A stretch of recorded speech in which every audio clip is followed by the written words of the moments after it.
Welcome to Isla Nublar in my testing grounds save file. In this save file, I test out some ideas that I have before implementing them in my parks, and I also play around a little bit, as you can see with this path design. I've been quite active on Reddit lately, and what I've noticed in the comments in response to some of my posts is that people are still having trouble with the pathing and fencing tools. So what I'm going to show you in this video is how to use these tools to create a number of basic shapes, which you can then use to improve your own park designs. So it's really entry-level stuff, but since a lot of people are still struggling with it, I figured I could show you how I do it, and then it might make the game a little bit more enjoyable for you. So I'm here to help. And the game also wants to help. It is conflicted about it at times, but generally speaking, it wants to help.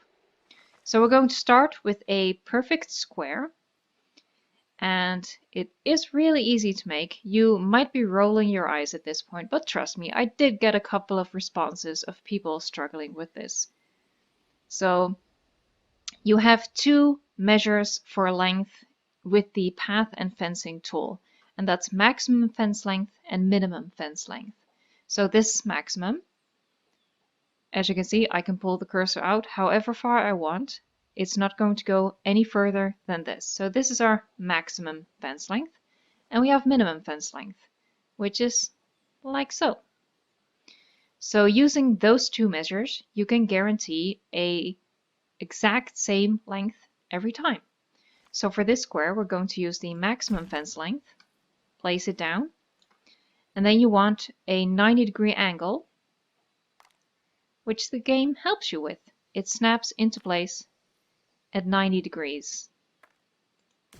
And as long as you keep your fence at maximum length, you're going to get that perfect square. Now obviously this looks a little off, but that's just the perspective. So trust the game and just work with it. And that's a perfect square. Now creating a rectangle obviously is very similar.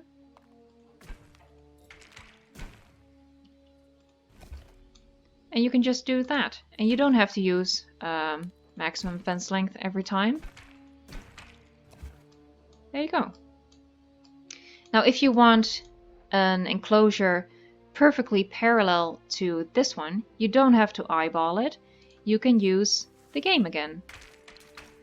So let's say we want some paths and viewing galleries in between these two enclosures. You're just going to place a fence at whatever distance you want between the two. And then we're going to go up. And you don't have to guess the length of this one, because the game will help. There. As you can see, it snaps at the exact same level as the first rectangle you created. So you go with the maximum length again, and then you go back. And again, it snaps. By deleting this fence in between, you've created two perfectly parallel enclosures. And obviously the distance between the two can be whatever you want it to be. So we have two of those. Let's make a circle now. A small circle is pretty easy to create. You can do it with just two fence lengths. We're going to go to curved. Zoom in a little bit.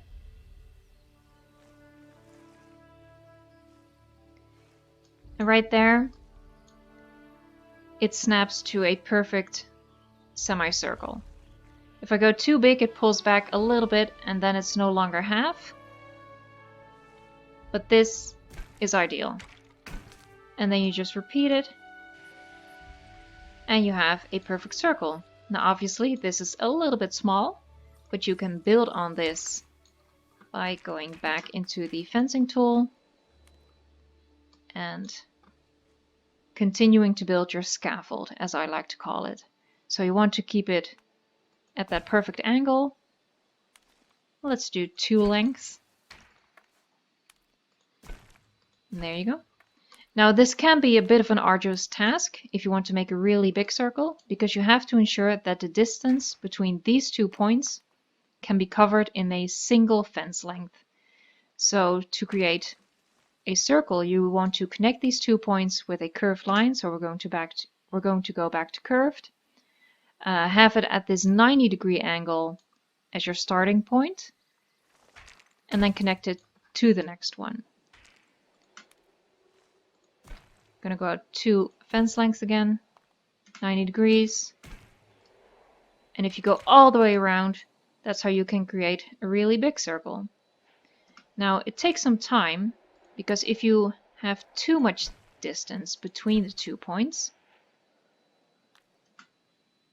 you can't connect them. And then you have to eyeball it. And obviously that's going to cause troubles if you want a perfect circle.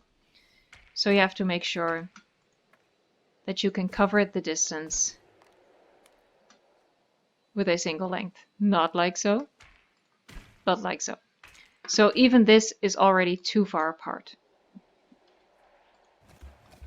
But using that, you can create a circle of any size and yeah, work out from there. It also, I should mention, that it works the exact same way with the path. It snaps into a perfect semicircle with a single fence length, path length. See, I can move it out a little bit further, but he's like, nah, trust me, this is a perfect semicircle. You want it this way. And you just trust the game with it. And then it works the exact same way. You can build out from there. So what we're going to do next is do an octagon. Let's do it with the path this time. So we're going to do 2 lengths. And you want to find the center. Now with the fence, it's really easy to find the center because you have this steel support right in the middle. With the path, it's a little bit more difficult to see. Actually, it's impossible to see. But you can have it snap into place. Right there, that's the center. So we're going to pull it out the maximum length again. Beautiful, snapping into place as always.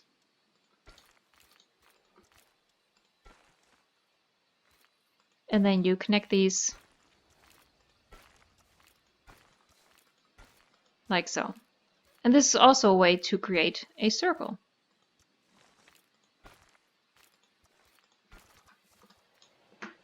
So you know, you can actually switch it up and see what you can make with this. So that will be, let's make it an octagon for the sake of it. So there's our octagon. And you delete the scaffolding in the center, of course. So you have your wide open space.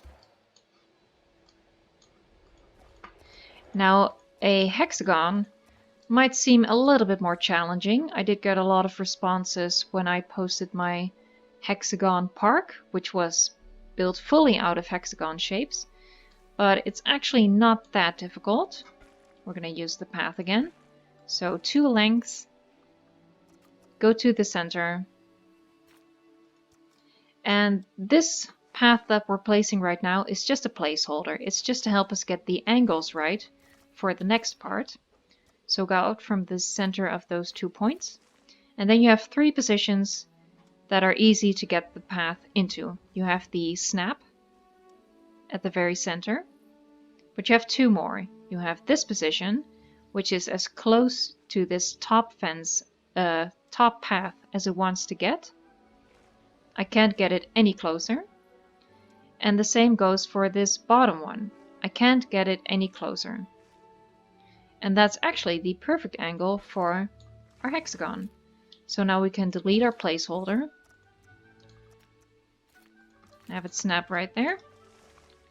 And now because you've already placed that first fence, it goes straight across snapping into position, and here it goes perfectly into the center.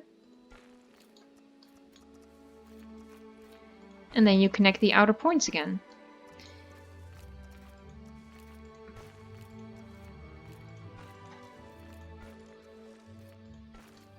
What you want to be sure of, especially when you're doing circles, is that you get the path and the fence at the very end of this maximum fence length.